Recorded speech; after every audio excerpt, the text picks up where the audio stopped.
दोस्तों, इंडिया में कुछ सालों में डेटा के फील्ड में करियर अपॉर्चुनिटीज बहुत ही तेजी से बढ़ती जा रही है। इसीलिए डेटा साइंटिस्ट की डिमांड भी तेजी से बढ़ी है और उन्हें मिलने वाली सैलरी पैकेज में भी काफी इम्प्रूवमेंट हुआ है। डेटा एक्सपर्ट की ये डिमांड बिग कंपनीज में भी होती है, ई कॉमर्स इंडस्ट्री में भी और स्टार्टअप में भी।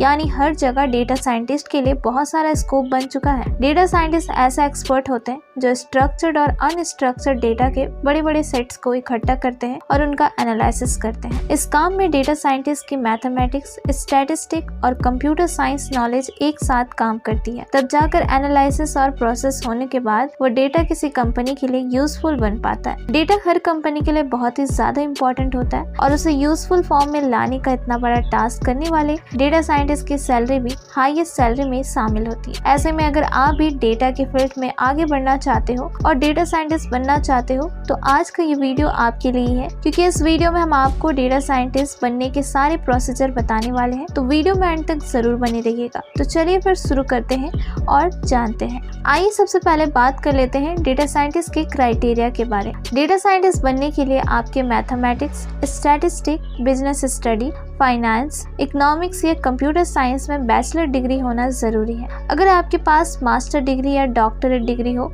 तो आपको मिलने वाली अपॉर्चुनिटीज और स्कोप थोड़ा बढ़ जाएगा, क्योंकि आपकी नॉलेज ज़्यादा लगेगी। अच्छी बात यह है कि डेटा साइंटिस्ट की बढ़ती हुई डिमांड के कारण अब कई इंस्टीट्यूट साइंस में बीएससी और एमएससी कॉलेजेस ऑफर करने लगी है, जो डेटा साइंटिस्ट बनने के सफर में परफेक्ट शुरुआत हो सकती है। अब आइए डेटा साइंटिस्ट के कुछ बेसिक्स कोर्स के बारे में जान लेते हैं। बीएससी डेटा साइंस कोर्स, ये कोर्स 3 साल का फुल टाइम कोर्स होता है जो कंप्यूटर साइंस, बिजनेस एनालिस्टिक और आर्टिफिशियल इंटेलिजेंस के डोमेन में आता है।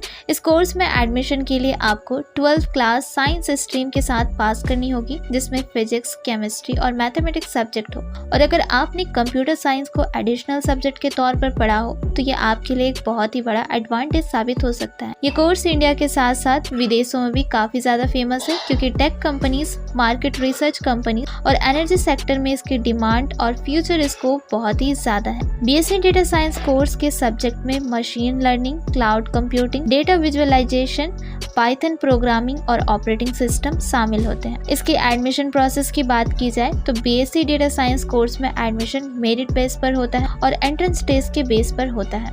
इसके कुछ टॉप कॉलेजेस भी है, आइए इसके नाम भी जान लेते हैं। Indraprastha institute of technology and management यानी कि IITM Delhi, Indian institute of hardware technology limited यानी कि IIHT new Delhi, Chitrakoot institute of computer science यानी कि CICST Chitrakoot, APLL centre of excellence new Delhi. इस कोर्स की फी की बात की जाए तो 2 लाख से 5 लाख रुपए तक हो सकती है। इंस्टीट्यूट और यूनिवर्सिटी के अनुसार इसमें बहुत वेरिएशन भी देखने को मिलता है। बीएससी के बाद आप MSc डेटा साइंस भी कर सकते हो, और अगर आप अपने फील्ड के एक्सपर्ट बनकर अच्छा सैलरी पैकेज और अपॉर्चुनिटी चाहते हो तो आपको MSc कर लेनी चाहिए। आपकी जानकारी के लिए बता दें कि इंडिया में लगभग 50% डेटा साइंटिस्ट MSc है, जबकि बाकी BSc और कुछ PhD है। आइए अब MSc डेटा साइंस कोर्स के बारे में भी जान लेते हैं। इस कोर्स को करने के लिए BSc डिग्री होनी जरूरी है, यानी BSc mathematics, BSc statistic, BSc computer science, BSc IT या BTech की डिग्री आपके पास होनी चाहिए। इसकी भी एडमिशन प्रोसेस की बात की जाए तो इसकी भी एडमिशन मेरिट के आधार पर होता है।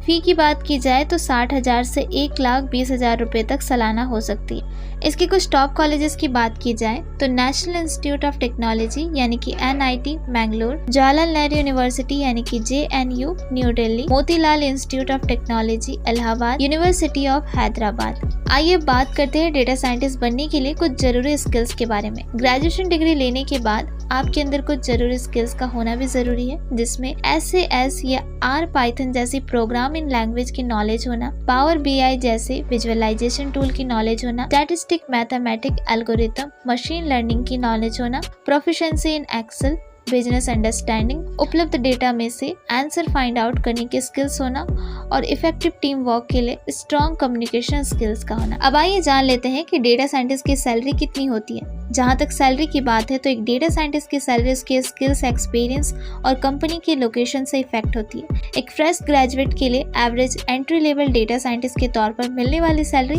5,11,000 रुपये सालाना होती है। 1 से 4 साल का एक्सपीरियंस गेन करने वाले डेटा साइंटिस्ट को एवरेज 7,73,000 रुपये पर एनम तक सैलरी पैकेज मिल सकता है। आपकी स्किल्स आपकी सैलरी पैकेज को काफ़ी हद तक इफेक्ट करेगी। अगर आप पाइथन और आर प्रोग्रामिंग लैंग्वेज से परिचित हो तो आपको मिलने वाली सैलरी 10 लाख रुपये सालाना से भी ज़्यादा हो सकती है। और अगर आप आर्टिफिशियल इंटेलिजेंस की नॉलेज भी रखते हो तो आप अपने करियर को अगले लेवल तक लेकर जा सकते हो। अब आइए डेटा साइंटिस्ट के कुछ बोनस टिप्स के बारे में भी जान लेते हैं। अगर आप डेटा साइंटिस्ट बनना चाहते हो तो आपको कॉलेज स्टूडेंट रहते हुए ही इंटर्नशिप जरूर करनी चाहिए ताकि आपको इंडस्ट्री का एक्सपीरियंस मिल सके जो आपके रिज्यूमे में प्लस पॉइंट की तरह जुड़े, भले ही यह अनपेड ही क्यों ना हो।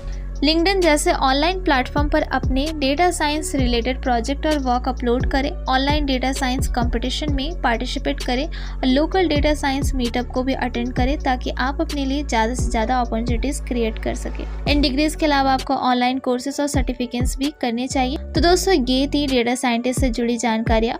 उम्मीद करती हूँ कि आपको ये वीडियो अच्छी लगी हो। अगर वीडियो अच्छी लगी हो, थोड़ी भी हेल्पफुल लगी हो तो वीडियो को लाइक और शेयर ज़रूर कीजिएगा और साथ ही हमारे चैनल को सब्सक्राइब भी ज़रूर कर लीजिएगा। मिलते हैं आपके साथ अगली वीडियो में।